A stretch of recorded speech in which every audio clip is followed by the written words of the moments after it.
Today we are going to talk about literature circles in the classroom and what a literature circle might look like if you decided to incorporate one while reading Peter Pan.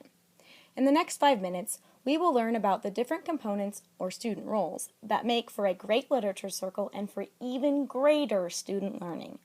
Not only will we be learning about the different roles that teachers can designate to their students, but we will also be discussing the responsibilities of each role.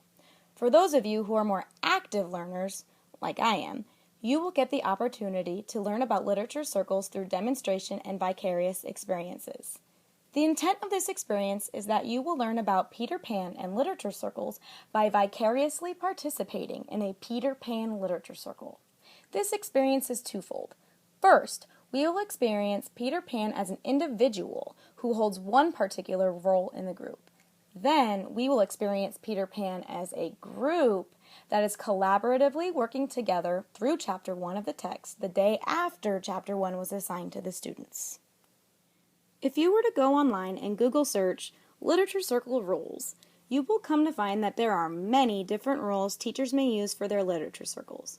But, for the sake of keeping this experience short, we will only be looking at 5 roles, which are the discussion director, literary luminary, the connector, the summarizer, and the vocabulary. Before the assigned readings and formal discussions begin, it is important that you divide your students up into groups of 5 and assign each student one role. Each student will keep their role throughout the entire duration of the text. Now, let's talk about each of those 5 roles. Discussion director. As the students begin to jump into the text, the discussion director is the one who starts the conversation and keeps it going if there's a lull. The night before the in-class discussion, this group member's responsibility is to read the assigned chapters and sticky note areas that he thinks or she thinks warrant discussion. These sticky notes will be used to develop a list of questions that the group might want to discuss, like, what was going through your head when you read this part, or what do you think will happen next? As the discussion director reads Peter Pan's, questions like, why doesn't Peter Pan know how old he is? Or, we have read about the Lost Boys, and now we are reading about the Lost Kite. Why do you think everything in Neverland seems to be lost? Might be compiled and discussed. Now, let's talk about the literary luminary. The literary luminary's job is to locate a few special sections of the text that the group might want to hear read aloud. This is done to help students remember something that might be funny, interesting, powerful, puzzling, well-written, controversial, or important. For example, the literary luminary might find the following passage to be important. Wendy stayed very busy looking after the boys. She rarely went above ground. The cooking kept her nose to the pot, even if sometimes the pot was empty, for she never knew if the food would be real or make-believe. That was up to Peter. Make-believe was so real to him, he could eat a pretend meal and grow fat before your eyes. A lot of times, the passages that the literary luminary decides to highlight might parallel with the questions that the discussion director comes up with. In this case, the discussion director might ask the question, what are some other instances that we have read about where Peter found make-believe to be real? Alright, let's move on to the role of the connector. The connector's job is to find connections between the book and the outside world. It could be connections to your own life, happenings at school or in the community, other times or places, or problems that you are reminded of. While reading and discussing Peter Pan, the connector might make the following connections. Never ever wanting to grow up. All of those times we had holes in our socks as kids. The thrill of staying up past bedtime.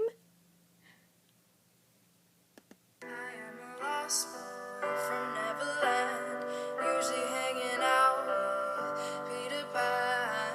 And when we're bored, we play in the woods, always on the run. Alright, now let's roll on to the role of the summarizer. The summarizer's job is pretty self-explanatory, so we won't need to spend much time here. The role of this member of the group is to prepare a brief summary of the reading that gives the gist, the key points, and the main highlights. Easy enough?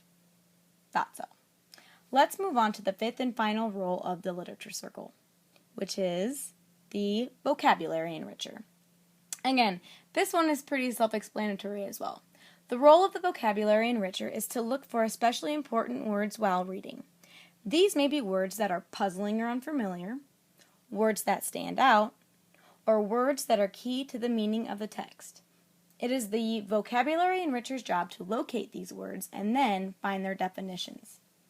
So in Peter Pan, it's probably pretty important to know the terms Neverland, a thimble, fairies, and that one word, Peter. Now that we have discussed each of the 5 parts to a literature circle, let's take a moment to consider how an actual group discussion might play out. Let's pretend that everybody in this room was separated into groups of 5 and given a role. You can take a moment and decide which role you want to have been yours. So, yesterday your homework was to read chapter 1 and prepare for today's discussion accordingly. If you are the discussion director, you might start out asking the question, why 2? This question parallels the section that the literary luminary decided to highlight, and you may take a second to read this passage. This discussion eventually morphs into conversations about why the nurse is a dog. You might see connections between Mrs. Darling's tidying up of her children's mind while they sleep to your own parents tidying up your clothes while you sleep. You might have connections between Neverland and a child's mind being made, and passages accordingly highlighted by the literary luminary. And finally, the vocabulary enricher may come in and start talking about Neverland and why it's important and start defining this term. As the passage continues, the connector might describe some connections between Peter and Santa, while the literary luminary continues to highlight passages correlated to these connections. Finally, as the discussion winds down, the summarizer tells us that Chapter 1 introduces Peter Pan as an almost mythical creature who can be seen in the minds of the Darling children. Mrs. Darling struggles to remember Peter, but she is worried by her faint memories of him. Mrs. Darling grows increasingly worried when, one night, Peter breaks out from Neverland and accidentally leaves his shadow behind as he rushes out the window. Mystery has been set into the minds of the readers as they all know Peter Pan must come back for his shadow. The discussion director might end this conversation by asking group members to predict what they believe will happen next. The goal of any educational lesson is to gain lasting knowledge. In the case of a lesson that revolves around the text Peter Pan, teachers can scaffold lasting comprehension by using literature circles that feature some of the roles discussed today.